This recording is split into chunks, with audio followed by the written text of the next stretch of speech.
Hey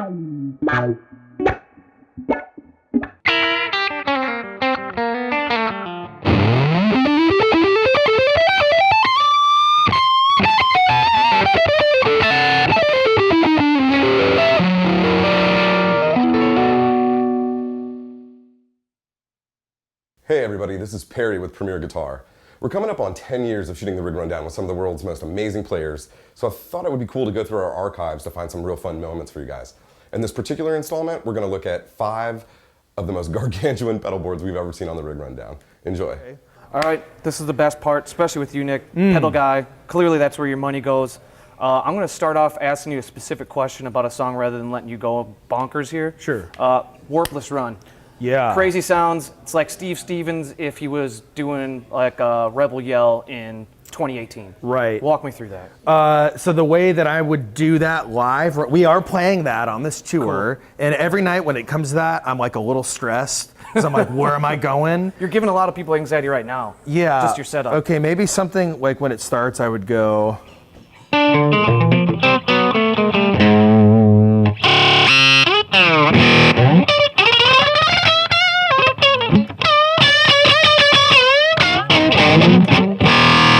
Maybe something like that, you know, like that's what the solo would be. That might, So that might be literally a it's guitar like- solo. It's no, it's like that's a thrasher noise Yeah. solo. Yeah, like I obviously I can't recreate what the like record is or whatever. Yeah. But that's a cobbled together solo thing. But yeah, so I kind of just take my pick, almost like I could just close my eyes and start doing stuff, you know. So yeah, that is that song. But And then okay, another one would be Treasure and Trolls or Treasure Trolls. yeah, And that one kind of starts out a little cleaner, and then about midway through, there's some mayhem. there's a crazy section in that. Some chunk. Yeah, there's like, it's so funny because like that song was unreleased for about a year and people would see us play it live and like, what is that song or whatever? And I don't actually have the correct pedals okay. to recreate what I do that on record, but I do something like,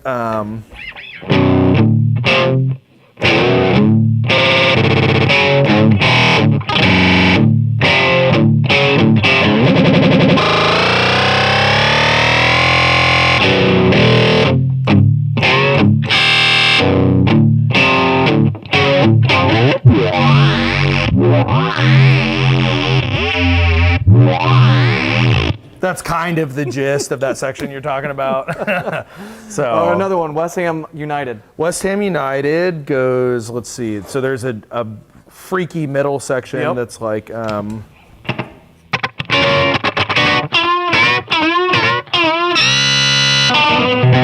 whoops, that wasn't supposed to happen. Let's see. Wait, here we go.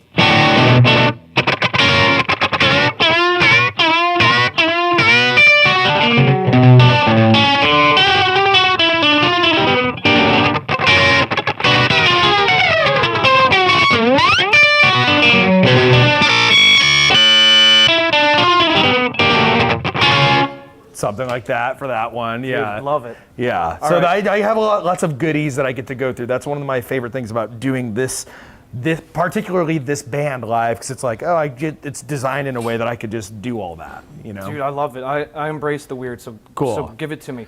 Thank you. Going Okay. forward, kind of just take me through each Sure. pedal maybe, and just what kind of its special features that you use it for. So here's what happens first. This took me a long time to sort out how I incorporate the synth stuff into this, and so I decided, okay, I want that to come before everything, obviously, because I want to be able to take this new synth sound and run that through the entire board. Yep. So what needs to happen for that is that needs to go first, and then I have this here switcher, just like, actually that's a Mars Volta line switcher, which is pretty funny. Really? Yeah, one's got like 14 line switchers or something, and I'm always just kind of like picking and choosing. But so basically we have the Roland that goes into the line switcher, which also just takes a regular direct guitar signal. Okay. So then I can just switch between between Roland synth sounds and guitar sounds. Okay. So the Roland.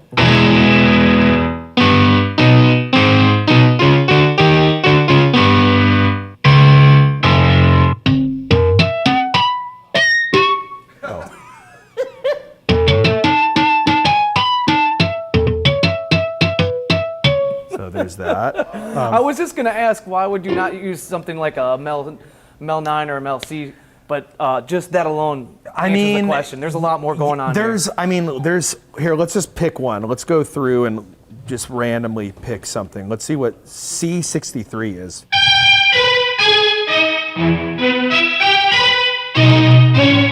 It's like stabs.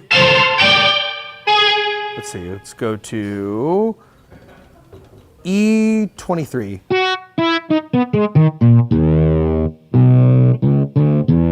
Fretless? Yeah.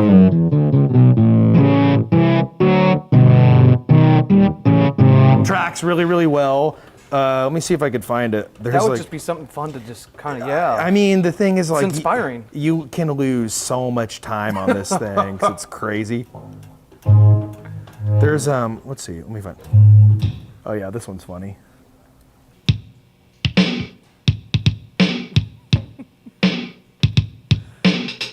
So, if you ever decided to go solo, I guess. Yeah, well, and then so obviously then you take all these sounds and run them through all these sounds. Yeah. It's like an endless supply of stuff. You are Willy Wonka, man. Yeah, there you go. So that's first. Then, like I said,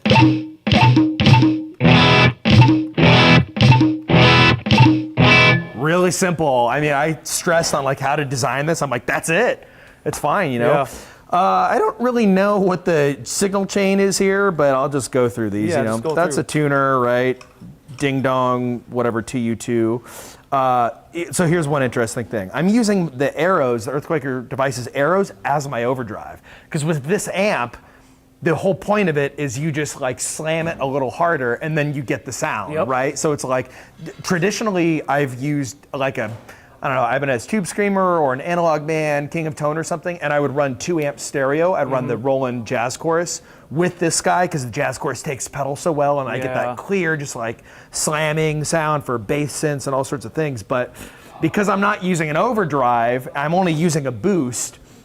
What would that sound like boosting a jazz chorus? Yeah. You're just gonna get a louder jazz chorus instead of a distorted jazz chorus, right? So anyways, so I'm just actually slamming the amp a little bit harder with the arrows. It's down a little low, so you won't really be able to hear what it's doing, but.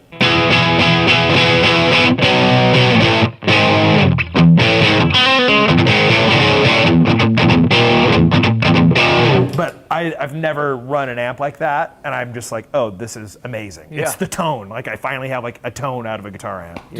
What made you go back to mono, getting out of the stereo amp rig? Well, only because I knew that I wasn't, when I was gonna, there's, you know, our songs are so dynamic with like loud, quiet, loud and stuff. Like I said, not having a distortion pedal. So basically what would happen is if I was running the jazz chorus stereo with this out of the DL4, when I went to a distortion part,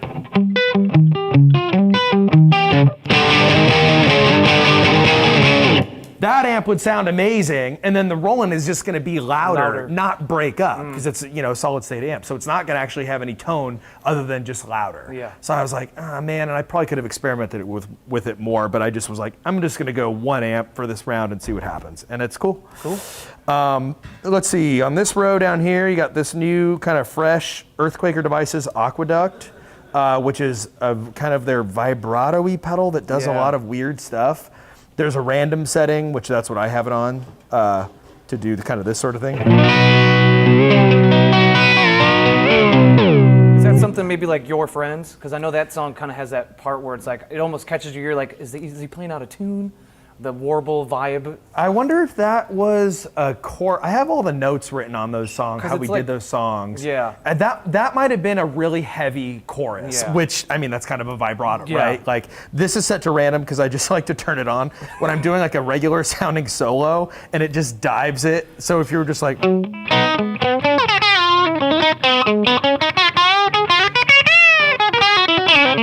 It's just so ugly sounding, and which is hilarious. Yeah.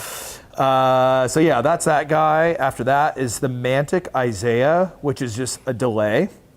And I have this thing where I'm like obsessed with slap delays set at a very specific time with one feedback and the mix dimed. And the problem I was having, I was like trying all these different slap delays, and the time would move. the milliseconds like would just get off by a little bit. I'm so specific where I need it to be. Yeah. So this one had the big knobs, and I just super glued the knob down. So, and actually, Do you just carry glue on you? yeah, I actually do. I have some glue. Yeah. So here's this. So this is just when you need some, you know, like when I need that or repair something. But so actually there's fresh glue on this because it just came undone the other day. But this is my specific slap speed to be able to do this.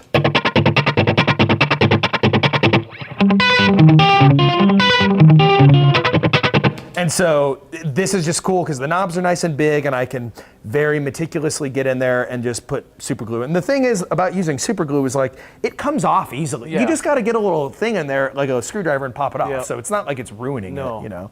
So Mantic Isaiah for my slap sound. Then I got the Source Audio Nemesis delay. I'm only using this for one sound in the set. It's an amazing delay pedal with all these crazy things. But I have it for a couple songs where I do this thing where I go.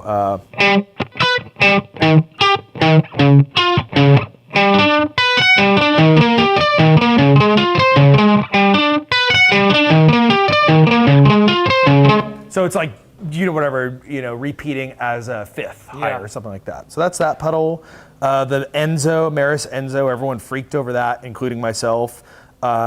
Not that long ago, 6 months ago. What would you categorize it as? It's a synth pedal, but it's crazy because I was even thinking about it on the like when I was setting it up today. It's like it's a synth pedal, but it does so many crazy things. And I run it with their preset switch, which is kind of crucial. Oh, that's cool. So basically, you get 4 different sounds out of it using the preset switch. 4 different synth sounds. So here's the first one, which.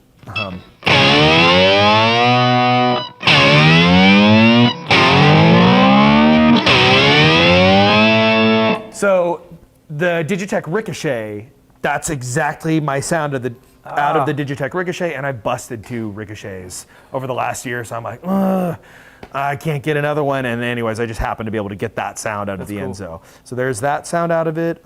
This one's really cool.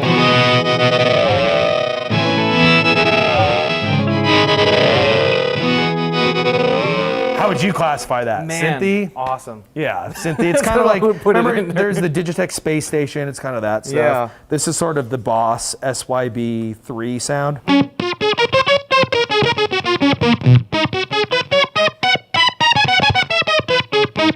That's that sound. And then this would be the Line 6 FM4 kind of square wavy thing.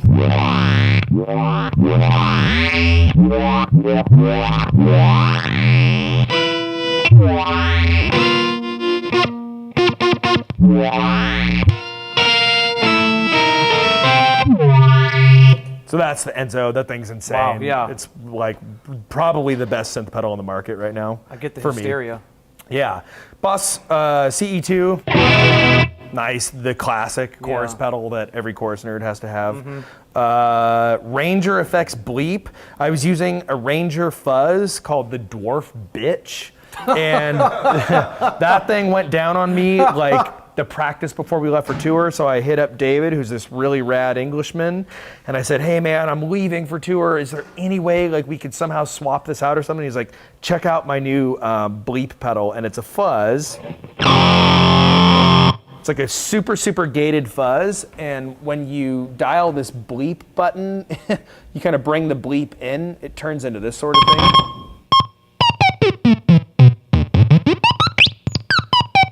So it's, I don't even know why.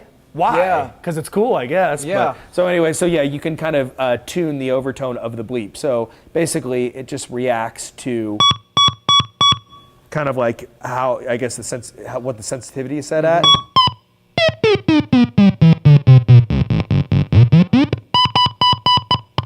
Can you bypass that just to get, or I guess you can dial it out? Yeah, you would dial it out. And then the cool thing turn about the this fuzz. is Ranger Effects he came up with this insane expression pedal, which is just this thing on top.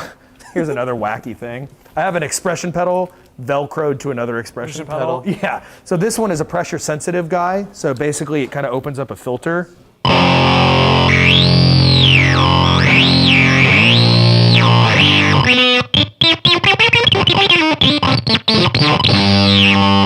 That's the Ranger Effects Bleep.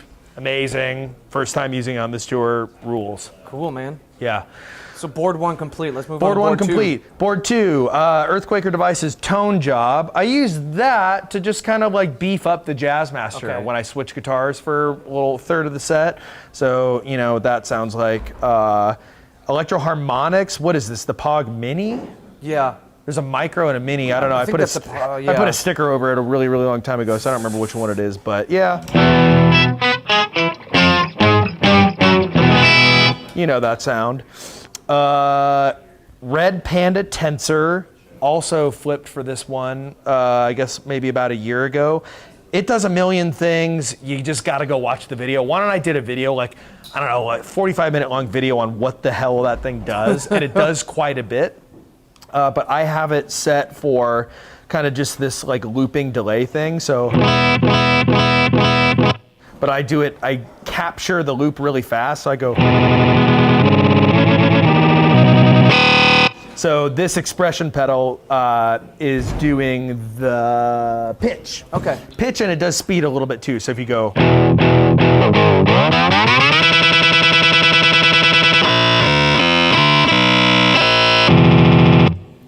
Yeah, so that's that thing.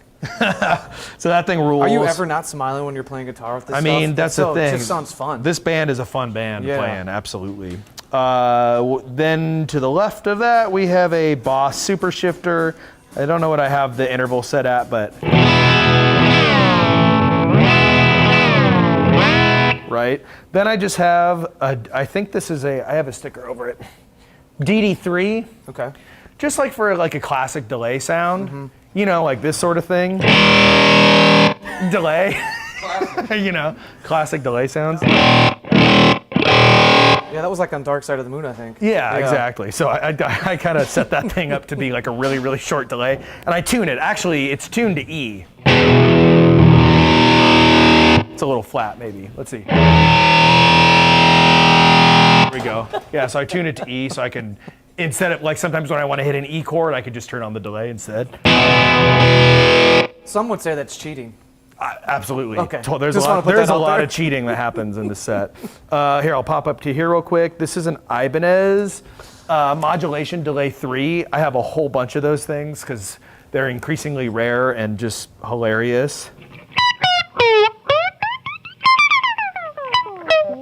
No rhyme or reason to it. Makes no sense. Totally unusable. Perfect for this band. Yeah, for this band, it's perfect. Red Panda Context, which is just my favorite reverb pedal of all time.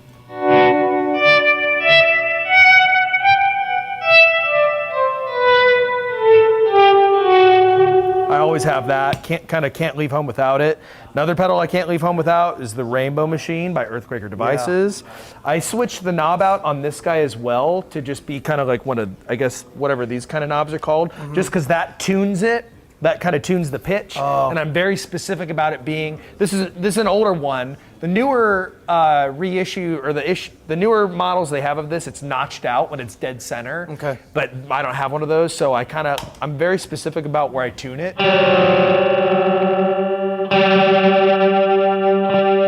Like it right there. Now I could super glue that.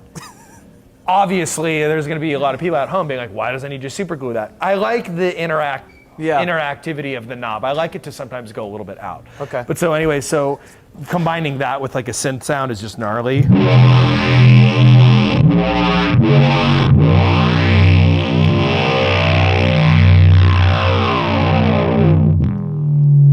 kind of what happens with that. It's like Close Encounters of the Third Kind there. Yeah, there's total alien. This whole thing is like an alien control center. Then we have a Nard distortion pedal by Camel Tone, dude out of Philly. He also makes my cables, these bright green guitar cables, so I don't ever lose them. This is just a nice, really crunchy distortion box. They kind of market it as Weezer's Blue Album and a pedal, which is pretty cool. Sounds good coming out of this amp.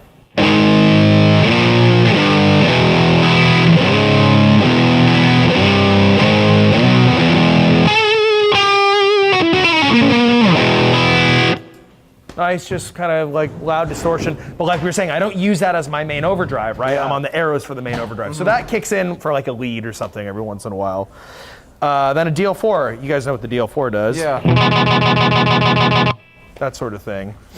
You guys are joining up with Mr. DL4 soon enough. Minus the Bear coming up in a few days. Yeah, by the time you're seeing this, I'm probably hanging out with Dave Knudsen right now while you're watching Talking this. DL4s. Talking DL4s. This thing's pretty cool. This is, everyone always asks me about this. This is the Keith McMillan 12-step.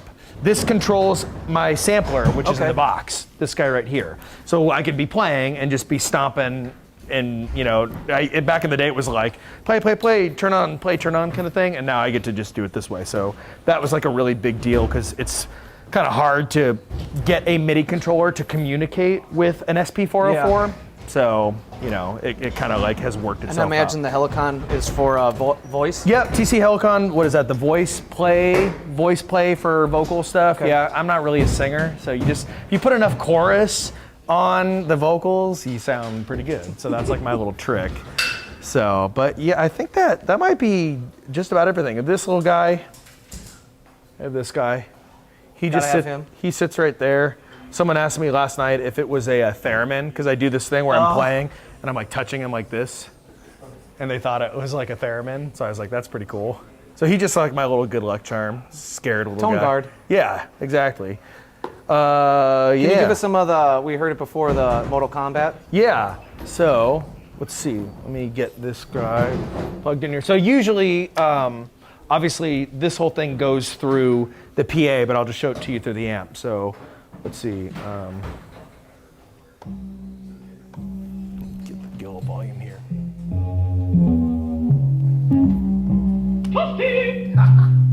If you were a 90s kid, you get what that's about. And you're supposed, you hit start, right? Yeah. You're supposed to hit start, and then what does it do? I can't even remember. You would like uppercut him and then finish the round, and he'd go. Secret board. He'd go. Yeah, I think it's a secret background, I think. Yeah, he pops out and goes. Yeah. So, anyways, but actually, here I'll show you. This is kind of funny. So if you come down here, give me a sec here. So I do this, and then let's see. This kind of thing. So I could just be playing and cueing the samples as needed. Let's see, where's Toasty? Oh, there it is. Nice. I can make this. Oh, my guitar's not plugging in, but. Yeah, so it's just more obnoxious. More ways to be obnoxious. Just being weird, man. Yeah. I have a few H9 by Eventide pedals in my setup. I have two. Actually, I'm running 3 of them, you know, on these various boards, and this one has a crush station, which is a algorithm that adds distortion. Is that, you know, they have the space and they have the various algorithms, and they just kind of came out with that, and that's actually very cool. Let's see if I can come up with something, one of those.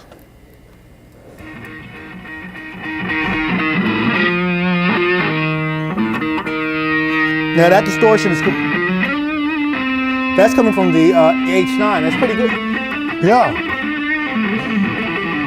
That's like not a sound you would associate with an H9. Yeah, or imagine from a Supra. You know, it's pretty cool. Yeah, that's and I have this thing right here by Source Audio. This is like their classic distortion. It's got various. You know, it's very chunky. Anyway, there are various things that are cool. This is a flashback. It's really nice delays.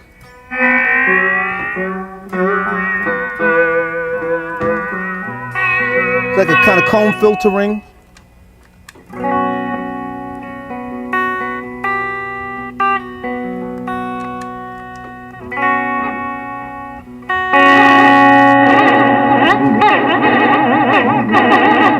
Alien space sounds to annoy the neighbors. Right, right.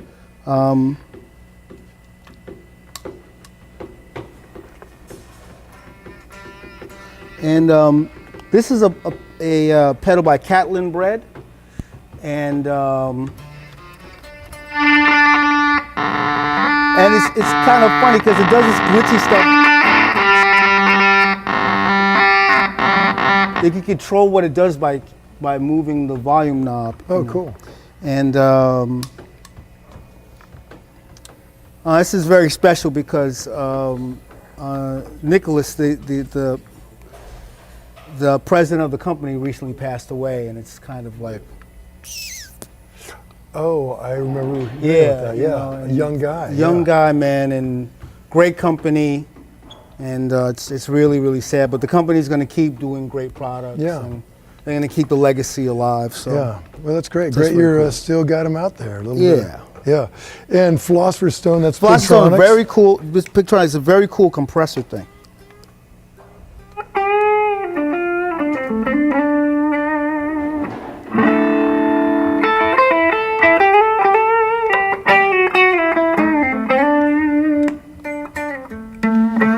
You can feel the sustain. Yeah, that's great. And you can get that to be kind of gritty as well. And then there are these little Moore distortions, which are pretty wild, like this black one, the Black Secret, which is kind of like a rat. Oh, sorry. No, it's fine. I no worries.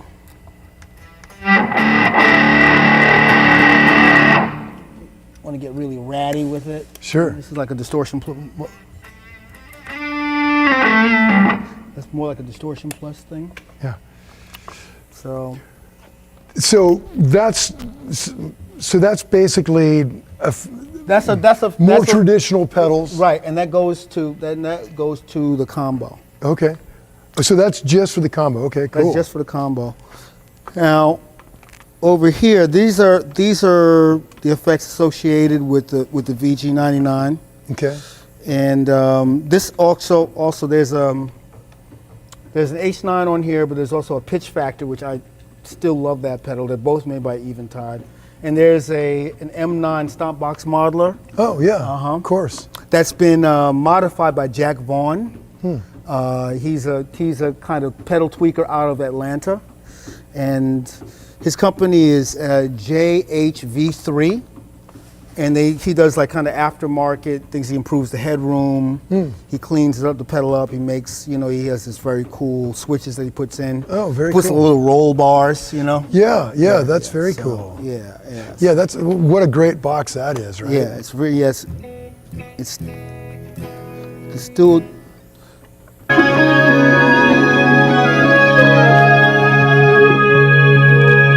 So I had a loop.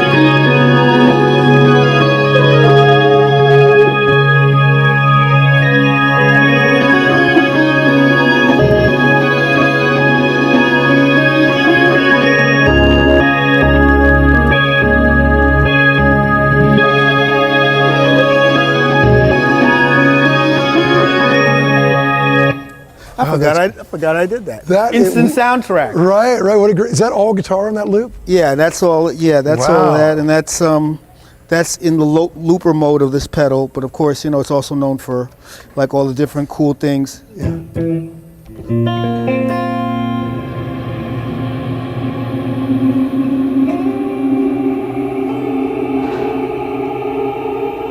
Various delays and all Right. different. Of course, all the different.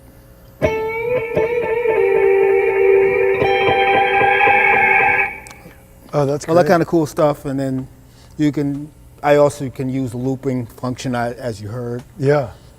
And then there's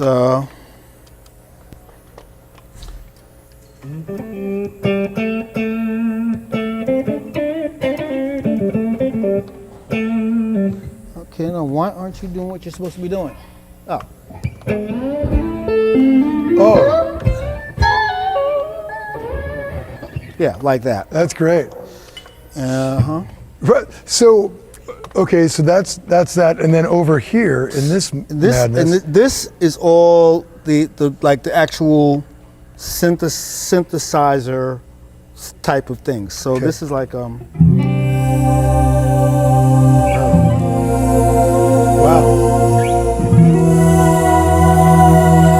now this is actually kind of a older school thing. It's utilizing the 13-pin pen, Sure. more of the traditional pitch to MIDI thing. But this here, that's an old GR20. This here is a SY300. That's brand new, right? That's brand new, and this you don't need a hex pickup for. There's a whole bunch of synthesis and synth emulations now that don't need a special pickup. Cool. So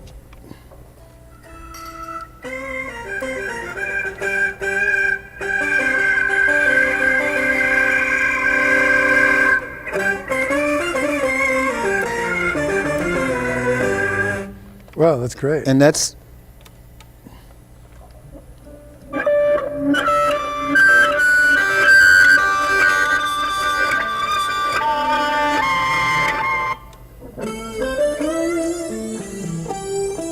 wild. and it tracks incredibly. Oh yeah. Now that runs just to your monitor, not to your amp. Yeah, that's going DI. Yeah. It's very, very cool. When you get into it and you start working with it, you can do a lot of interesting things. Now, another thing that I've got going on is Electro Harmonix has come out with a series of pedals like the B9 and the C9 where you can, it's basically like a guitar organ. So you plug into it and you get the sound of an organ. They just came out with this Mel 9 and it gives you the sound of a Mellotron. And it's completely bonkers. Oh, let's hear that.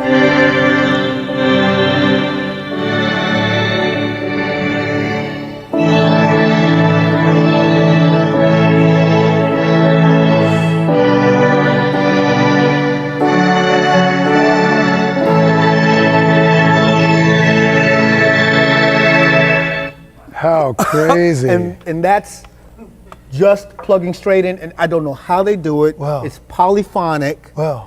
It tracks really well.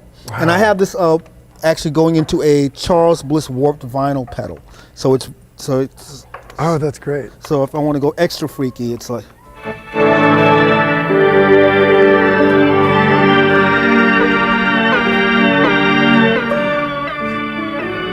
So now it sounds like it's off an old record.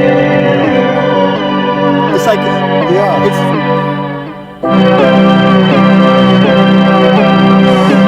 dearly beloved, you know. Yeah, right. That's great. Isn't that cool? That is. So are these running before the Boss? Or? They're running. They're not. You know what? They're not running. The Boss is running by itself. Okay. Because I'm using this kind of molting concept.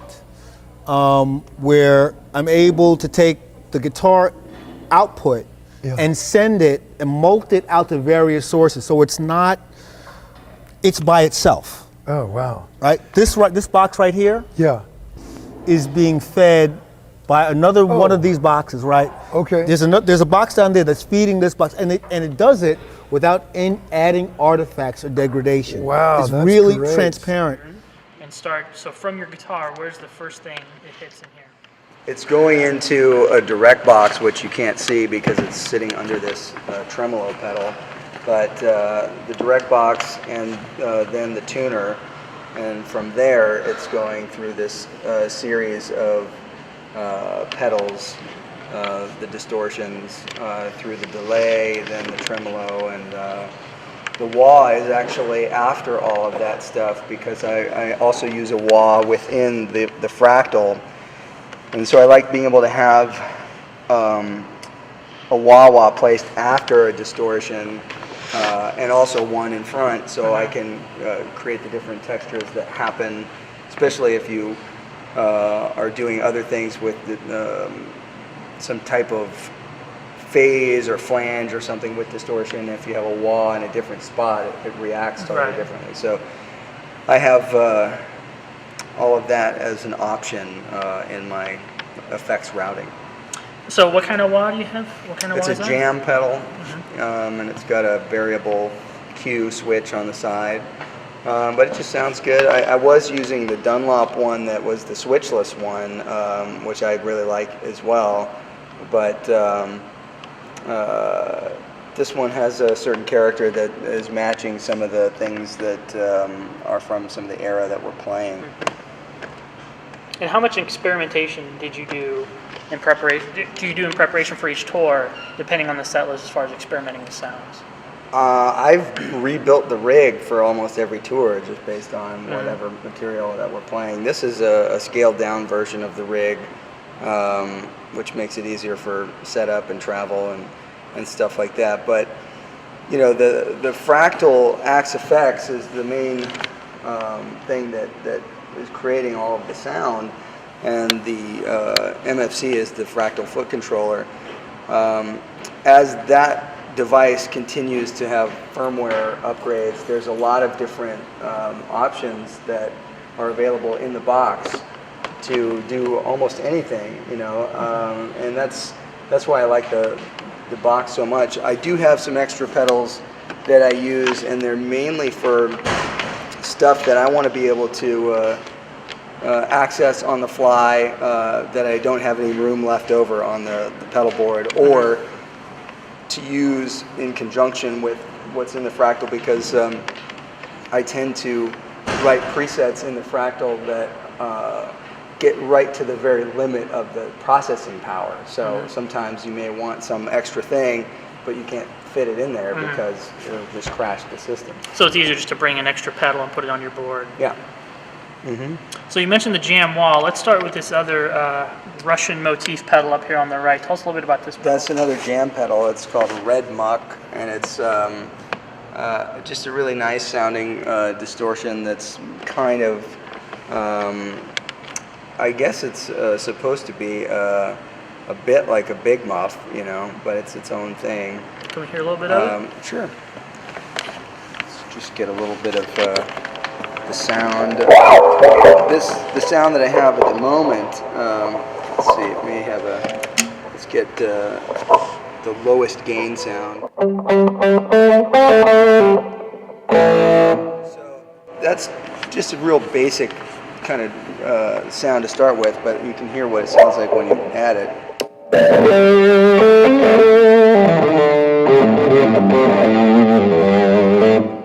And the thing about it is, I don't have specific presets set up where I know I'm going to use that pedal or not. So sometimes it's a bit of a surprise what it will sound like with whatever preset you have. Right, yeah. And which guitar, like, you know, it's got a really sort of round and fuzzy kind of sound, which helps when I'm using the treble pickup on the Strat, you know. So it really just depends on where I am preset-wise as to, you know, what I'm going to step on or go for. But I use that one a lot in conjunction with this tremolo pedal, because it helps it freak out. One of the things that's interesting about the tremolo pedal is that it's set up to be just a normal tremolo pedal, but I was using an expression pedal with it, and the one that I ended up using somehow is mismatched for it, and it made it do some sort of internal feedback thing, which sounded all messed up, but in a great way, which is, so I just left it. You know, so, but you can see, like, for example, you know, if I turn that off, we get this sound.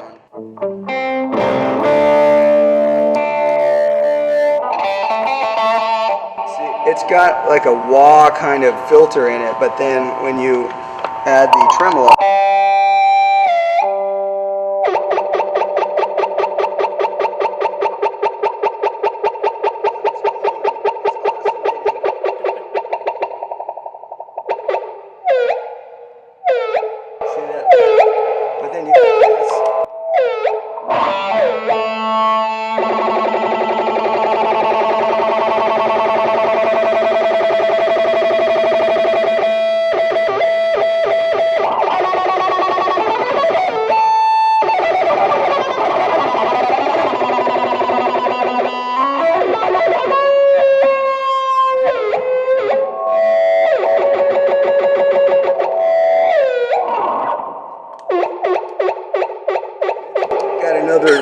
another one that you can change the speed. One you can alter it as you go, and one stays constant. So. And was that a complete total accident? Not you kind of stumbled upon one day? Yeah, it became a total accidental thing, but then I liked the sound, and so now I think we're going to actually put a pedal together, a version of this pedal that will specifically make that sound on purpose.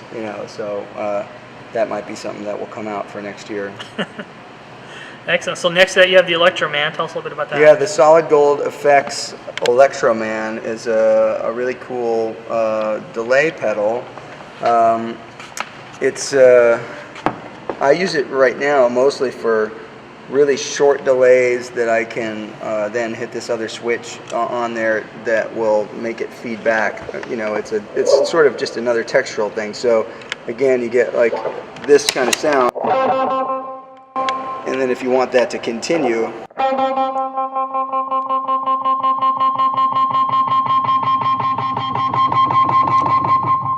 what's cool is that you take your foot off and it continues a little bit. Momentary switch. It trails a little bit. Yeah, but there are other delays that do a similar thing, but if you take your foot off it stops immediately. Yeah.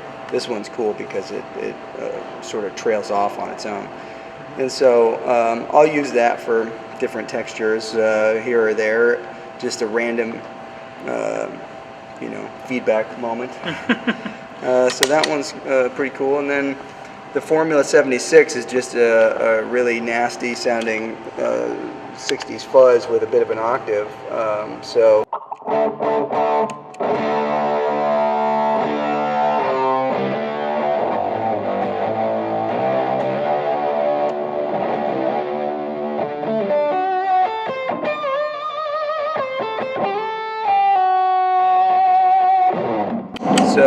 But you have the option to make that even more bizarre sounding by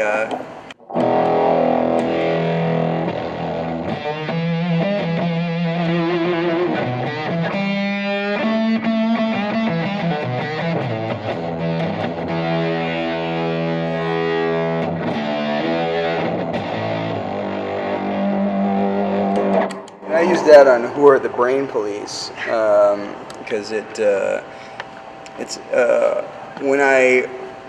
the sound that I use for it, it's similar to that, but it's even more square wave because it's kind of like the sound they had on the record was from 1966, and there wasn't anything that was making these kind of sounds back then. Like distortion was a mistake. People were like, "Oh, distortion, you don't need that," So they would overload the tape machine, and they'd overload, mic pre's and stuff like that, and create a bunch of distortion. So it's good for helping to create that kind of sound. Another one pedal is this Jam fuzz phrase, which is kind of like a fuzz face, and I use it with the Strat more than the SG, but you can hear it.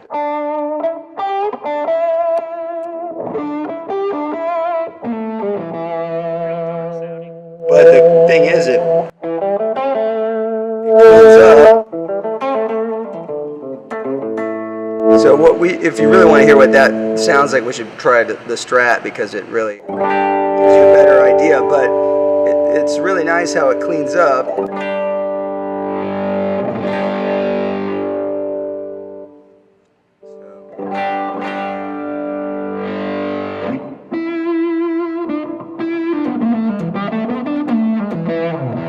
So it's got, that kind of fuzz face sound, but I use it to just kick things up a little bit and then sort of roll it off to clean it up when I need to, and it works great with the Strat.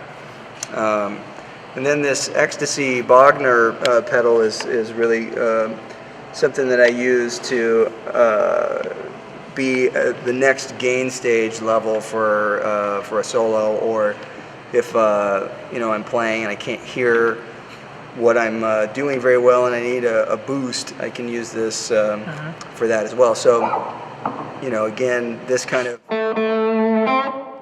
particular sound is not a sound that I use all the time with this particular pedal, but you'll see it will add more gain and jump up. And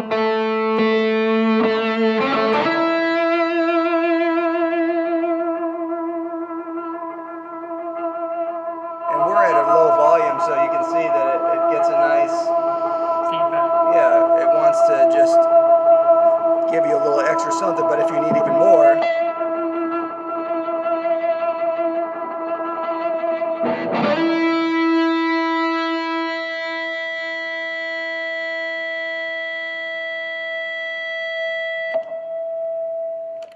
So the thing about it is, it's just little gain stage boosts, so you can improvise and get what you need on the fly, and have it be controllable and not too noisy. And that's what's really cool about this pedal is that it also cleans up really well. You can use it in front of a clean sound, and it actually sounds like a distorted amp when you put it on. It doesn't sound like a fuzz pedal. So it's really a very impressive distortion box, and it has a great feel to it. It sounds great in front of real amps, but I love the way it also sounds with this setup too. And speaking of putting those in front of amps, for these pedals, do you put them in front of your fractal units, or do you put them in the effects loop? Or? It's all in front of the fractal. I have other stuff I put in the loop sometimes. I have a bunch of Eventide stomp boxes that I use in the loop. And that sounds great too. It just depends on what material that we're using and how extreme I want to get with my setup. So then that brings us to the big foot controller here that runs kind of the heart of your sound, the two fractals. So first of all, why use two fractals? One's just a spare, but I have had systems in the past where I was using two fractals. And that was because the programs I was making were too big for the DSP power, but also I wanted to be able to do some stuff that the fractal couldn't do in terms of signal routing. So, if I wanted a particular modulation sound on one side and not the other, it was too complicated to get all the things I wanted in one patch and do the thing. So I was running two units. One was kind of just for the left side and one was for the right, but sometimes I would have a dual stereo, kind of thing with weird panning and stuff. And so this one now, we're just running one in stereo to your QSC monitors in the front of house? Right. So the audience hears some spill from the stage for directionality from the QSC wedges, but the majority of the sound is from the PA, which is by design, because I want to be able to have a good dynamic feel with the band, so we're not too loud from the stage. So virtually everything is in the PA, and the sound man has a chance to utilize the PA properly and have everybody hear things as well as they can possibly be heard. Because it's direct, you also get a really good stereo separation. So the end result for the recordings is really good. So when you go to create a preset in the Axe Effects, and let's say you're digging up a song that you haven't been played on tour, what's your kind of process with designing the preset to kind of cop what Frank did on the record? I mean, I'll take it all the way to getting the individual tracks from records and recreate the whole stereo field of the thing. And I get pretty extreme with the stuff. But when I don't have enough time to do that for every single song, I will just work on that with specific things, so that when I'm playing certain songs that really have to have an element that's evocative of the original, those are the things that have the most amount of detail work. Can you give us an example of a preset you have now and kind of take us through about the different parts and how you created it to cop a certain sound off an album? Well, this one, the same preset, that previously didn't have very much excitement to the sound. I'll put a little bit of, this is a drive from within the fractal. But now I'll hit this. This is something that's recreating an effect called the Dynaflanger. The Dynaflanger is a sound that Frank used on the Shuttleman Player guitar record, and essentially it's not really, for the most part, the way he was using it. It wasn't really as a flanger. It was just like a modulation device that would knock one side out of tune. So I have this set up so when I step on this, it'll give me a mild version, and then when I step on this, it'll give me a more extreme version. So you can hear it without it, and then with it, it's kind of like a doubling effect. But then more extreme.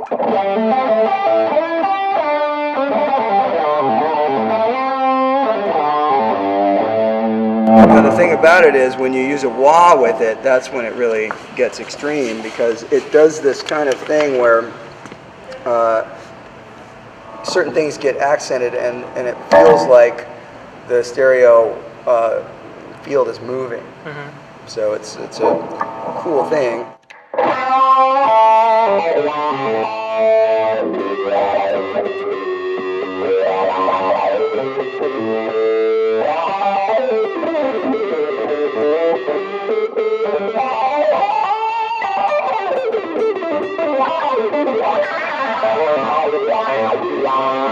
So you can see that you can get really expressive sounds, and then you get this kind of out of phase sound with it.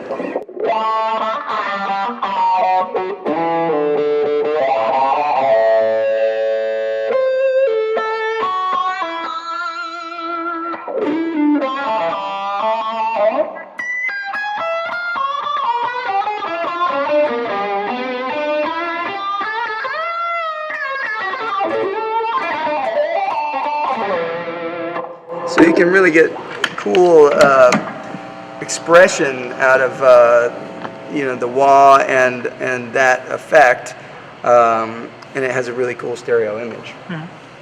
Cool. With all the presets that you use throughout the night, does each song kind of have its own preset, or do you have kind of a group of like 5 or 6 that are kind of your main points, and then you can add pedals in throughout the night? There's probably about 7 or 8 banks of stuff, 5 sounds in each bank, but under each preset you could step on it and it will give you an alternate preset. So essentially you could have 10 per bank. Each alternate preset could be selected from anywhere. So you can have a rhythm sound and then step on the same button and go to a lead sound, or you can go between clean and dirty, or you can do lots of stuff. I mean, I have a lot of presets that have all kinds of different things going on. Like if we go to this one, for example, underneath the pedals, there's different things that I can do with the expression pedal. Like, for example, this one has a wah here.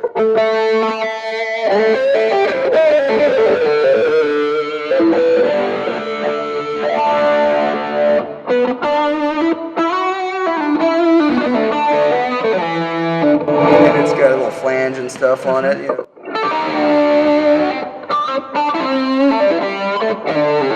And then right here, with a very little small move, I can turn on this sound.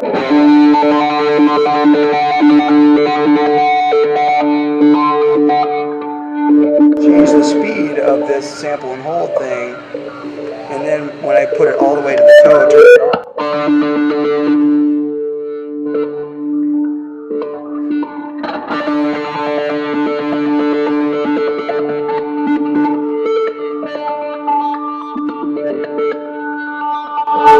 So it's a cool thing to be able to control, the range with your foot, and really dial something in while you're playing.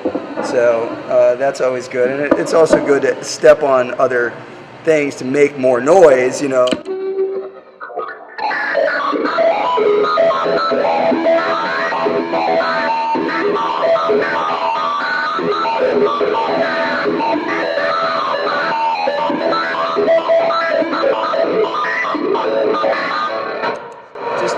stuff happens, you know, I'll just turn things on. So that one is one where, you know, different stuff is happening on those pedals, and an alternate preset under the same thing.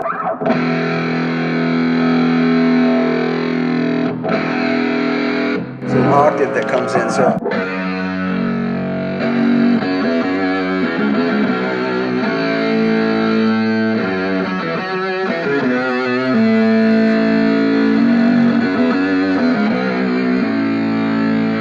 Then I have on this, it's shifting through frequencies of a few different distortion pedals, and it's acting like a phase shifter. So.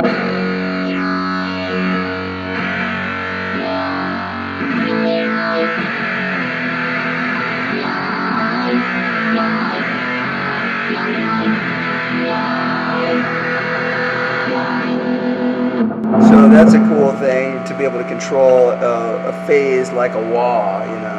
How do you not just get like locked in a wormhole some days and just spend all day well, you probably do, right? I do, yeah. Yeah. John Bolger with Premier Guitar, and I'm here with John Gosnell, the tech for Steve Lukather. John, thanks for joining us, man.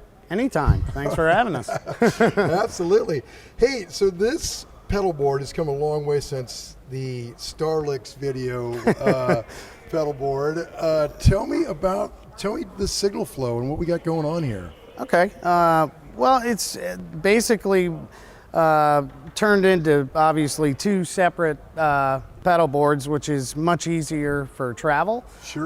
You know, with the airlines these days, you know, anything over 50 pounds is kind of, when you're doing fly dates, it's kind of tough. But yeah.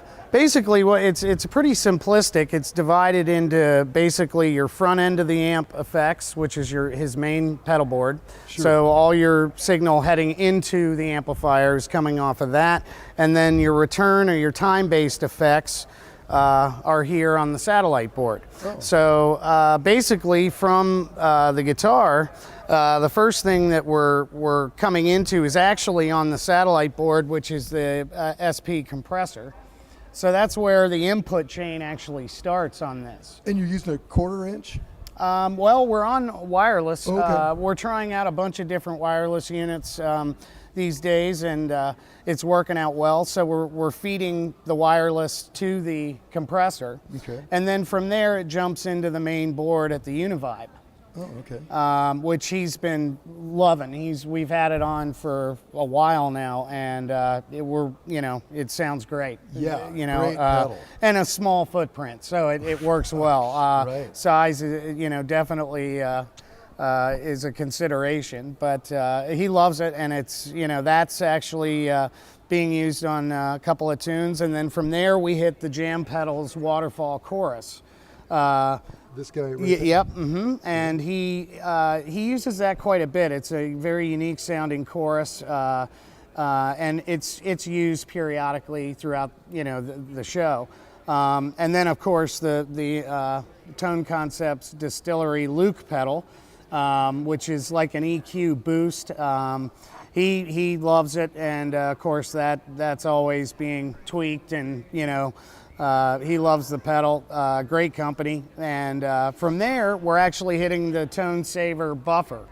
And it sort of, drives the long cable runs and just keeps everything a lot more steady, tone-wise and consistent. From the buffer, we're hitting the Boss 500L volume pedal. Out of that into the wah, which from there is then hitting the distortion. And this is a Vertex wah? It's a standard blackout wah, I think they call it. It's just kind of like a similar take on a Crybaby. Sure. He experiments quite a bit with wah pedals. I know for a while we had a Joe Bonamassa wah, and he just tries them out and see. They each have their own little unique character. So yeah. I think it's kind of what he's looking for out of it at the time. Sure. And of course the distortion, which is the Jeff Coleman's distortion, the Bomb Distortion, and sounds really, really great over top of the Bogner Blue channel.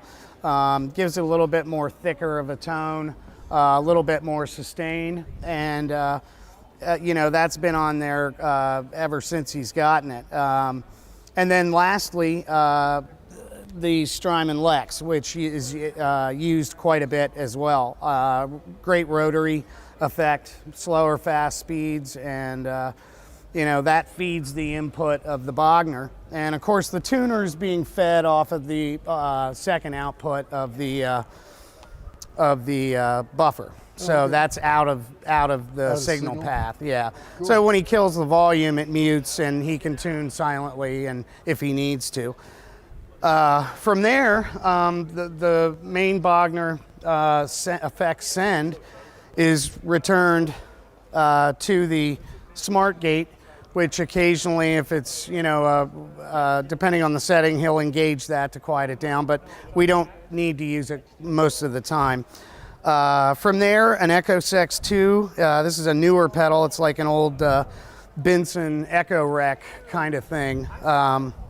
Okay. Now, and these are all running, you said, into the effects the loop? Effects loop, yeah. After the main board, he's coming out of the effects send, hitting the analog delay. So are you doing like a dry wet thing, or yeah, it basically with the amps, his main Bogner is there on the right, and that's his tone head. Everything's hitting that main Bogner mono, and he's coming out of that head, the effects send, splitting, well, not splitting, but hitting his time-based effects, which is basically an analog delay, a TC flashback, and then we're hitting the Strymon reverb, coming out stereo into the short delay, stereo into the long, and then stereo effects returns of each amp head. Wow. So it sort of gives him that wet, dry, wet vibe that he had with the Bradshaw rigs back in the day. And of course, it's a lot less gear to have to cart around, and it's been working out well. The long delays, he cascades them both for leads. The short delays on a lot of the time just for a little more ambience as well. Not all the time, but. And is there tap tempo on both of these, or? No, he doesn't. They're preset, and he basically just he might maybe fudge around with the level of them depending on the room, but most of the time they're just preset, a little bit shorter and a little bit longer of a delay. And those are, for usually leads and other occasions where he wants to have a cascading stereo delays. But the reverb, we just leave that on, and he's been really liking the analog delay as well. So that's on quite a bit. But it's not real complicated. It's just enough to kind of make it work for him. It's sort of shockingly simple, really. I mean, and in the studio, does he use a similar kind of rig, or? Well, I know a lot of times he's cut in the studio, plugged, right into an amp. But I know, he will probably take his pedal boards as well, depending, I guess, on what the session is and who he's, what he's involved in. Right. But, if the studio, this is more to cover, all the songs and all the different parts he's doing. But it's a more stripped down rig, and like I mentioned before, it's a lot easier when you're doing fly dates rather, and to carry the pedal boards with you, it's a lot easier to deal with. Sure. Hey, Leland, you can walk by, man. I just wanted to come up here. Couldn't be doing the show without this man. You're the best, Lee. He's my fluffer. Now that's a cool cameo right there. So that's pretty much what we're doing right now. It's been working real well, and how are you powering it? We've got right now.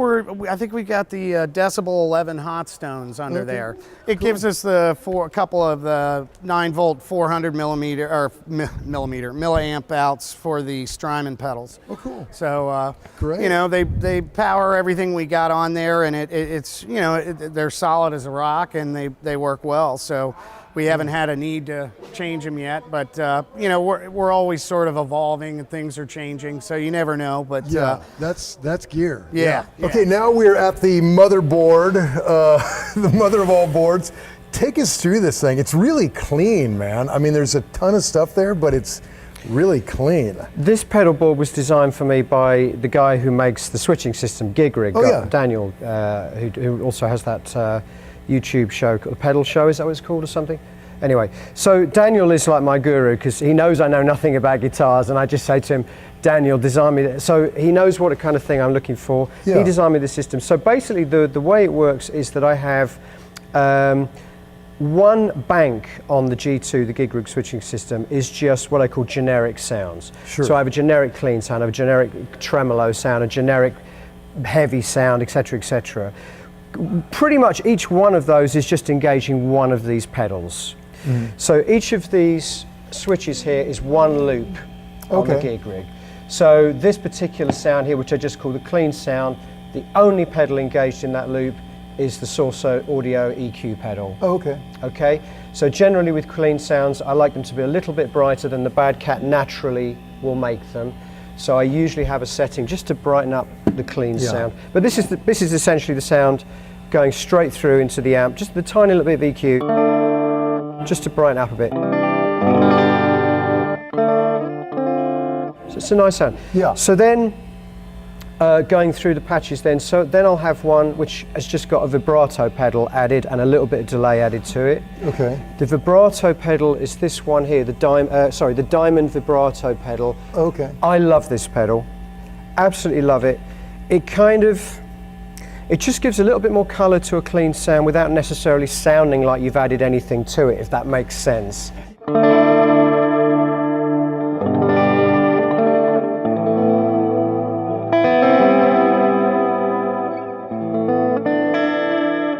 So again, it's just a little touch of delay and a little bit of vibrato, and suddenly that sound is much richer, more colourful. Yeah, it's a very subtle. So it's actually it's that diamond back there, but it's not this, right? No, this is just my readout for what the patches are called. Oh, really? Okay. Yeah. Cool. So this is just a display here that's giving me the name of this patch is vibrato, which is my generic. And are these vibrato BPMs, patch. the 120? That would be if I was using that facility. I'm not using that facility. Oh, but wow, that's cool. All I'm using this for literally is as a display to tell me what the patch is. Okay, cool. So that's my generic vibrato patch. So then I've got what I call my generic Pete Townsend patch. Now, one of the things that's nice about the Gig Rig is you have pre and post gain. Yeah.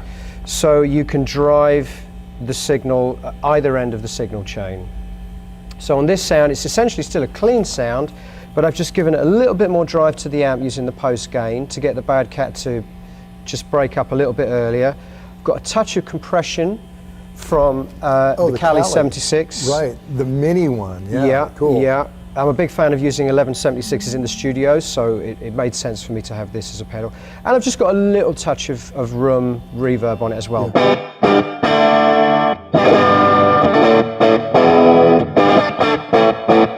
That sounds particularly good with the Telecast. Yeah, yeah, that is very Townsend. You know?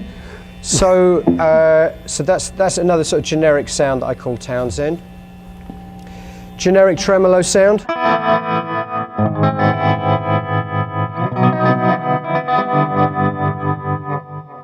Yeah, that's great. Just tremolo and a little bit of delay on that, and the compressors in as well. And what tremolo are you using for that? So that's the Moog. That's the Moog tremolo. Oh, great. Okay. Yeah, sure. Those are great. We did a review of those. They're great. Really nice. Yeah.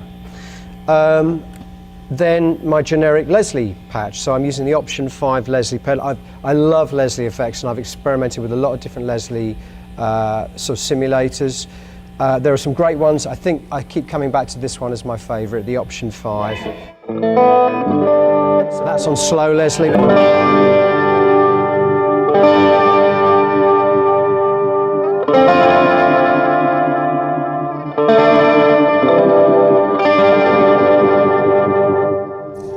That's cool. I love the way it ramps up. It's not like immediately fast. Right. You can kind of and you can set the time. Like, and you can set the and also it has that thing I love about real Leslie cabinets. It gives you a little bit of breakup and distortion as well, a little bit of drive. Yeah. Well, Option 5, I've not seen this before. That sounds great. Cool, yeah. Yeah. Okay. Great.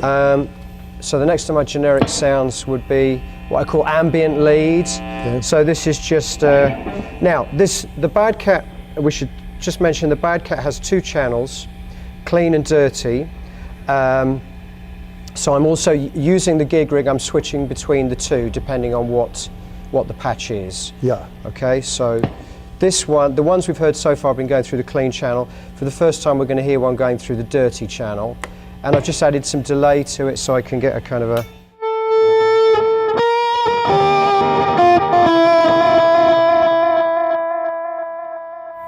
One thing I should mention here, I'm a massive fan of putting delays before the drive stage, if you know what I mean. Really? Yeah. I don't like, because if you listen, I grew up listening to Neil Young records, right? Sure. And one of the things about Neil Young is he has all this reverb and all this delay before his gain stage. Yeah. So you get that kind of effect of the guitar almost trying to break through. Well, the effect trying to break through. But they can really get away from you like that. I love it. That's part of the I beauty. love it. The I ghost love of it the when machine. I love it when it's kind of off the hook. Yeah. Yeah. So this. Oh, that's cool. Yeah. So this, for example.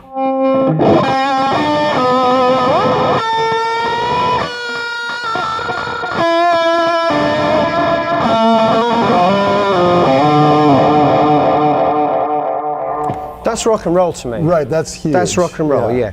Now I do have the option also to do it the other way, but I have to then go through the clean channel. Clean channel using a Prince of Tone pedal, and then of course I can get the clean delay if I want to. So I do have the option.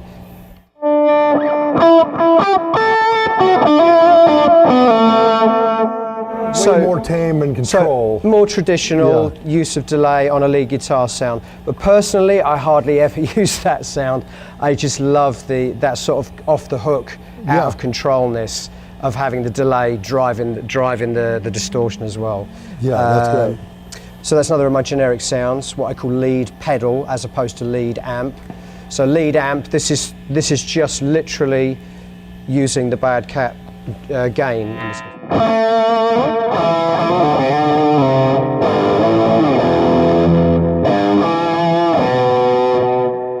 And again, that's the delay going into the dirtiest channel as well. So, what else have I got here? Just a generic crunch sound. So this is using the amp tweaker pedal. Do you know this one? Yes. Yeah. So just.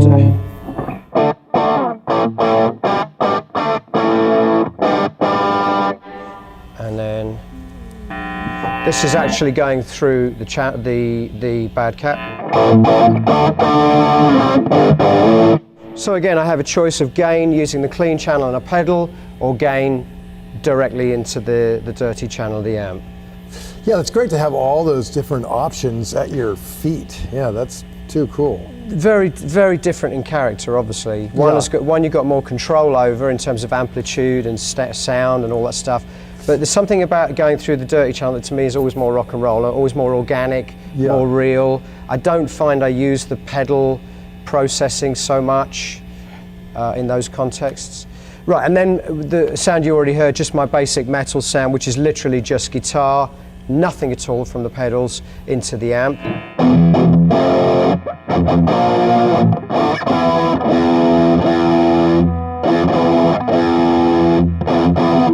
So that's just the sound of the bad cat. Yeah, that's huge. And then this is one of my favorites. Same sound, but with a Electro-Harmonix Pog with a lower octave.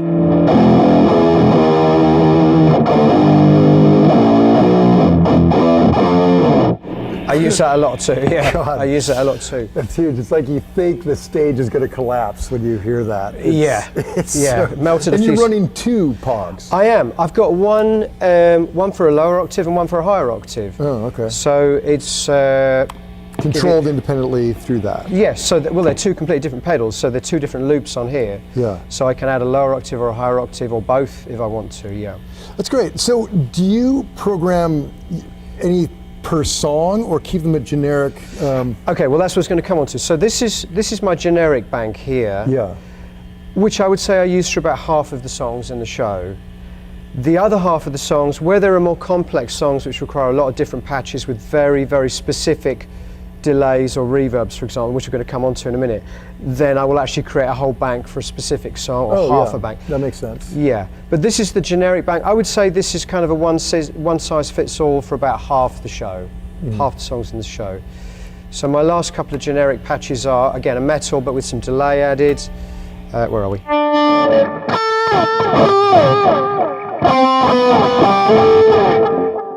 And then the final one is what I call the shoegazer sound, which is like a wall of sound. Yeah.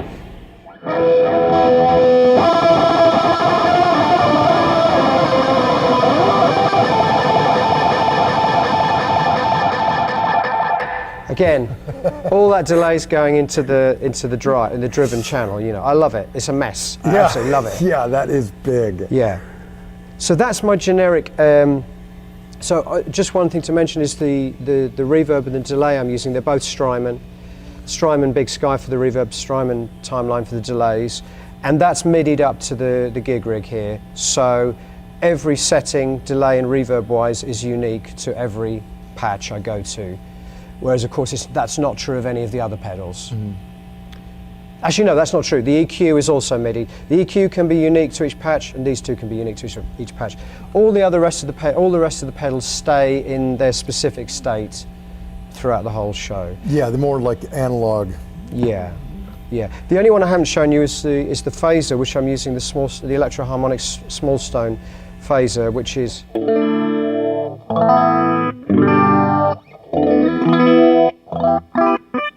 Yeah, just that classic phase. That's It's great. a classic phaser, and it's funny because I had to search for this one because it was a specific sound I love from the 70s. Right.